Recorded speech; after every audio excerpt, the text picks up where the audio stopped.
दोस्तों नमस्कार।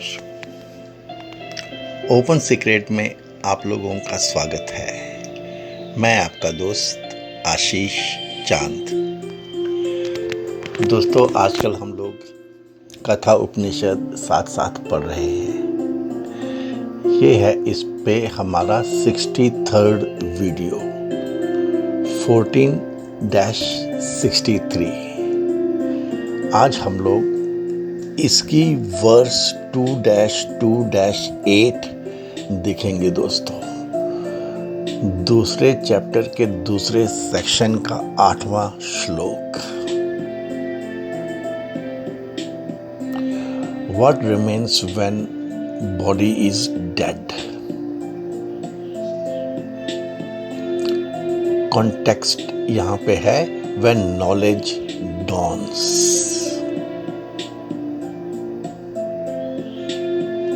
गुह्य ब्रह्म उपदेश। दोस्तों पूरा चैप्टर है ये द सर्च फॉर ब्राह्मण। इसका फर्स्ट पार्ट है द इमनेंट ब्राह्मण, ब्राह्मण की सर्वत्रता। यमा ने यहाँ पे the process of negation use किया था। व्हाट रिमेन्स व्हेन, और पहुंच गए थे यहां तक when the body departs what remains. Nachiketa यानी आपके अंदर का जो नचिकेता है उसका प्रश्न है दोस्तों ये, डज ही एग्जिस्ट और डज ही नॉट। और यम द लॉर्ड डेथ, ये मिस्ट्री ऑफ ब्राह्मण या हिडन सीक्रेट ऑफ ब्राह्मण आपको बता रहे हैं। पिछले श्लोक में बताया आपको कि ये सब कर्म रहस्य के अंतर्गत ही चलता है। आपके अपने एक्शंस, डीड्स और नॉलेज या इवोल्यूशन स्टेज के हिसाब से ही आपको अगला बर्थ मिल जाएगा। यह भूल कभी ना पालना कि एक बार आप मानव जीवन तक पहुंच गए तो अब यहां तक की आपकी गारंटी हो गई। धर्मराज ने पिछले श्लोक में ये बताया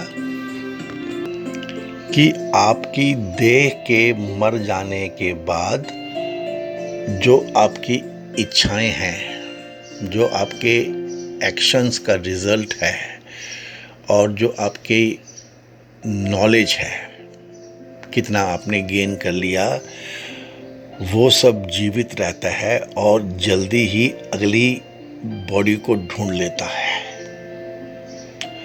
और मिलता आपको वही है जो आप डिजर्व करते हो। इम्पोर्टेंट चीज इसमें ये कि अगर आपने इस जीवन में गलतियां ही की हैं तो आपको छोटी योनियों में भी जन्म मिल जाएगा।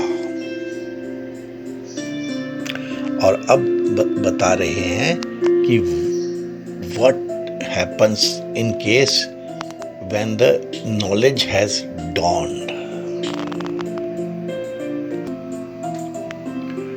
2-2-8 य एष सुप्तेषु जागर्ति कामम कामम पुरुषो निर्मिमाणः तदेव शुक्रम तद्ब्रह्म तदेवामृतमुच्यते तस्मिन् लोकाः श्रिताः सर्वे तदु नात्येति कश्चन। एतत् वही तत्। दोस्तों, सिंपल है लेकिन जरा सा डीप भी है दोस्तों, थोड़ा गहरा है। बस समझ में आते आते ही मिस सा हो जाता है। द पुरुष who remains awake, shaping objects of desires, even while we sleep. Verily, that is the pure, the Brahman, and that is also called the immortal. In that rests all the world, and none can transcend that. This verily is that. यह एषः सुप्तेषु जागर्ति कामं कामं पुरुषः निर्मिमाणः. The Purusha remains awake while we are in sleep. He shapes the countless objects of our desire. Tat eva shukram tat brahma. Tat eva amritam uchyate. He alone is Shukram, pure. He is Brahman. He alone is known as the immortal. Tasmin lokah shritah sarve tat tu atyeti na kaschana. In him rest all the worlds. Verily, there is none who can transcend him. Etat vaitat. This is verily that. Knowledge ना होने से knowledge होने तक की ये transition है दोस्तों. When karmic debts are yet to be paid and knowledge of the self is yet to be acquired, answer 1 still applies. In this case, when we die, we are in sleep. While we are sleeping, the Purusha is awake and busy shaping the circumstances for our next birth on earth. What desires remain unfulfilled when we die get carried forward to shape our next birth. That keeps the Purusha busy or awake. Yamraj ने कहा है कामम कामम. Endless attempts to get happiness. The Lord has given us a long rope to have our experiences in search of happiness. We may search in all directions. We may cover full range of sensory pleasures, but the Lord knows that ultimately that search will bring us to Him, the only true and reliable source of permanent happiness.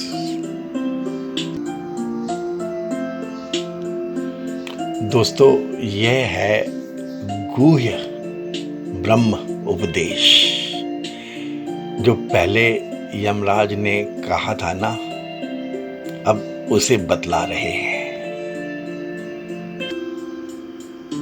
कहते हैं, जो यह प्राण आदि के सो जाने पर जागता रहता है,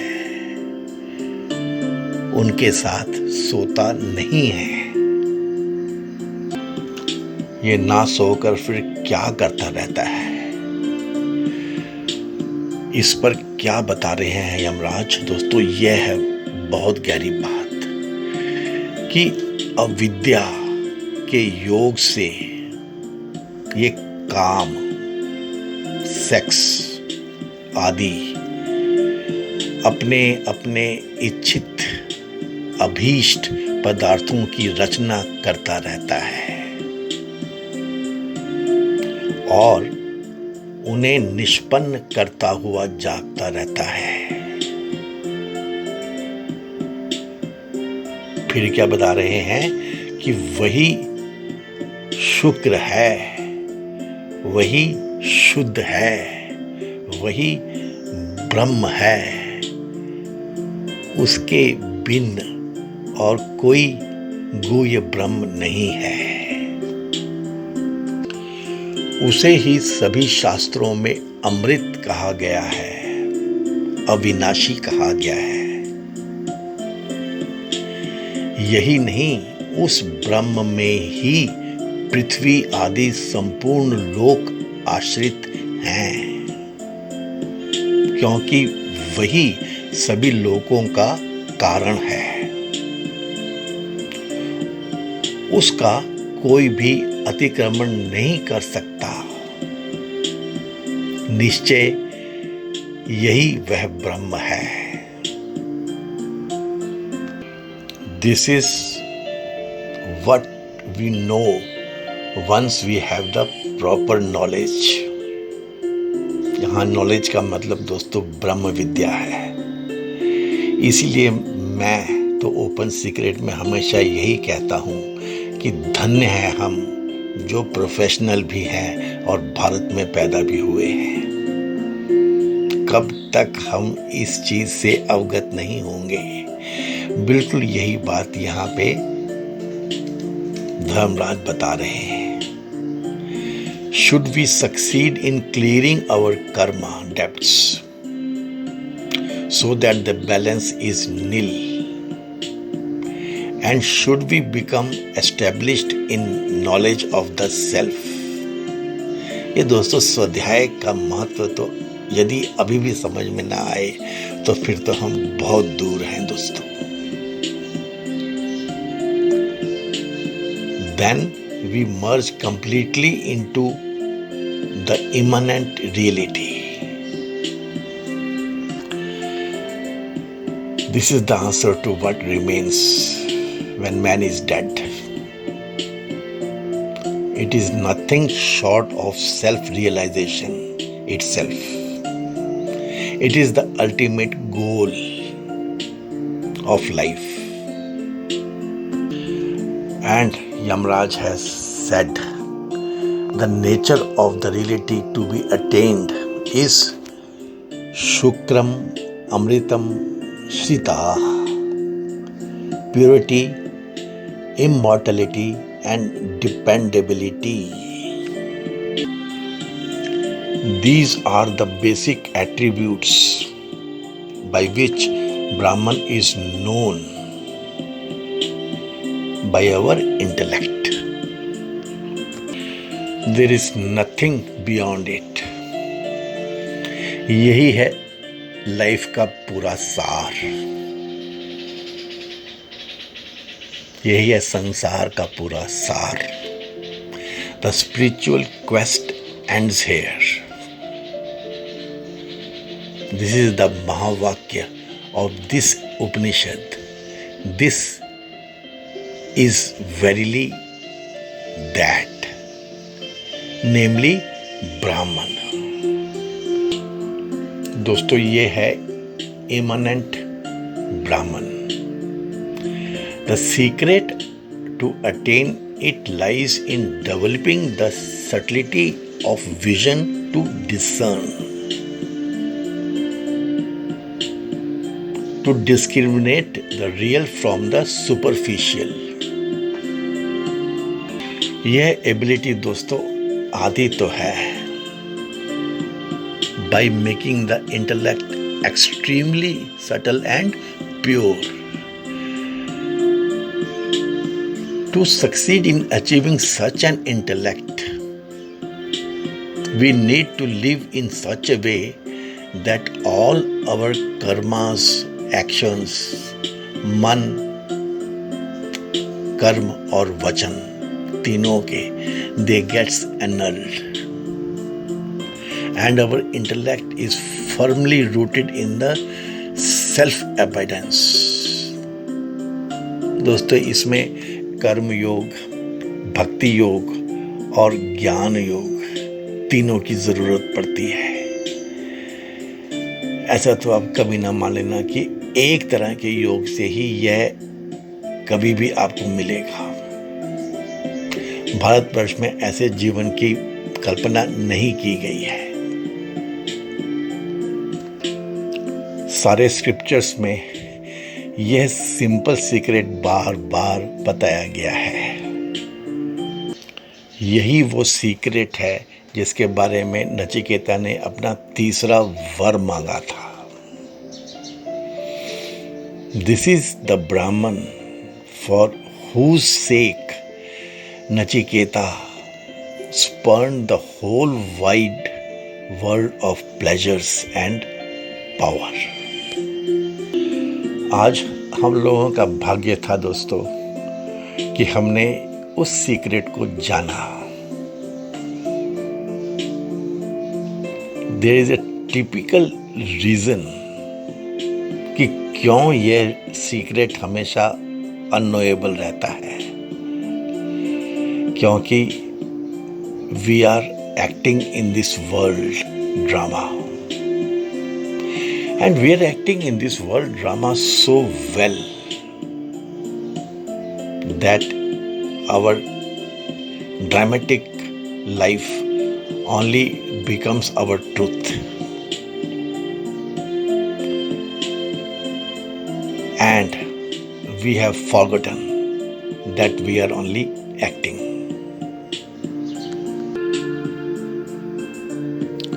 Friends,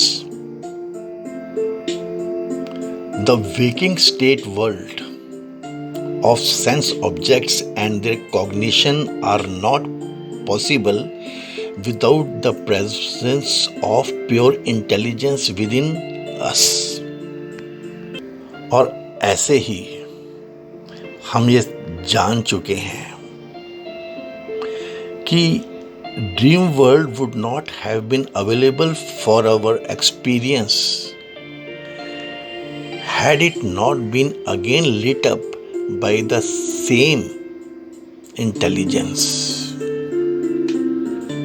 And further, in deep sleep state, sushupti avastha, may be the same intelligence continuously illuminates for us the idea of I do not know. तो दोस्तों यह तो विदित हो जाता है, pure intelligence the self ever remains as a witness of the three states, and this pure intelligence is neither awake nor does it ever dream nor does it ever sleep. बस इसकी प्रेजेंस में ही the three different states of man play the relay race. दोस्तों इस गूढ़ सच्चाई को हमारे सनातन में शास्त्रों ने बहुविधि समझाया है दोस्तों। एक तो वो बहुत कॉमन सा एग्जाम्पल रहता है कि जो स्ट्रीट लैम्प है, लाइट है, उसके नीचे से कोई भी गुजर जाए, वो तो बस देखता ही रहता है। चाहे नीचे से कोई रिवेलरी गुजर रहा हो, मतलब नशे में धुत मौज मस्ती करता हुआ, या किसी की अर्थी गुजर जाए, या कुछ भी गुजर जाए, वो तो केवल देखता ही रहता है ऊपर से। वो जो लाइट है ना स्ट्रीट लैंप की, वो कोई हैप्पी नहीं है और कोई सैड नहीं है, वो तो बस विटनेस है। या दोस्तों, एक वो एग्जाम्पल बहुत बताया जाता है कि मेडिटेशन की जो पराकाष्ठा वो क्या होती है।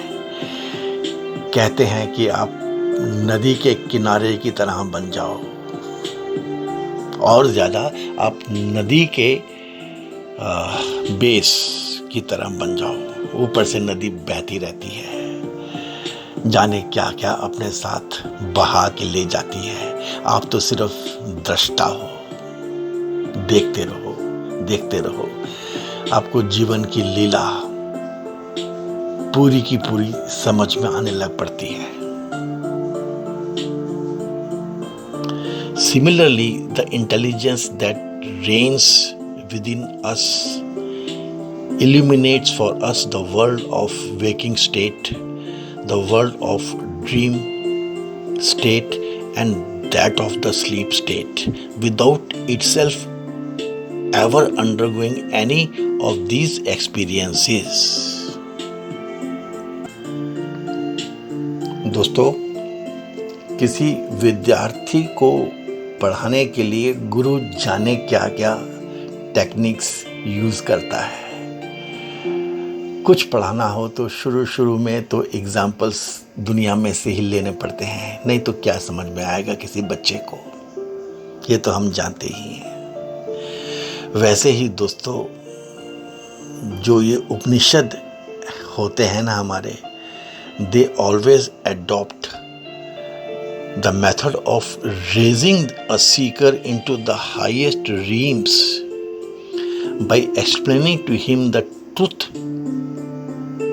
absolute in terms of the world of delusion in which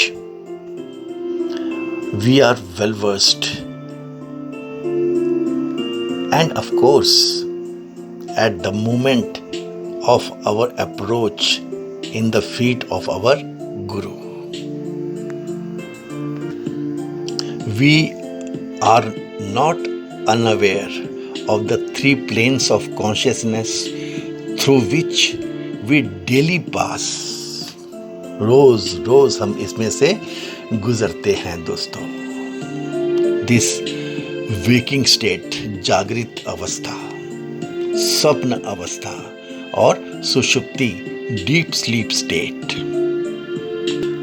इतना कुछ दुनिया का समझाने के बाद ही जो गुरु है ये हमसे कहता है कि हमारे भीतर ही there is one constant illuminating factor in the presence of which alone the experiences of the three planes of consciousness become real and cognizable for us.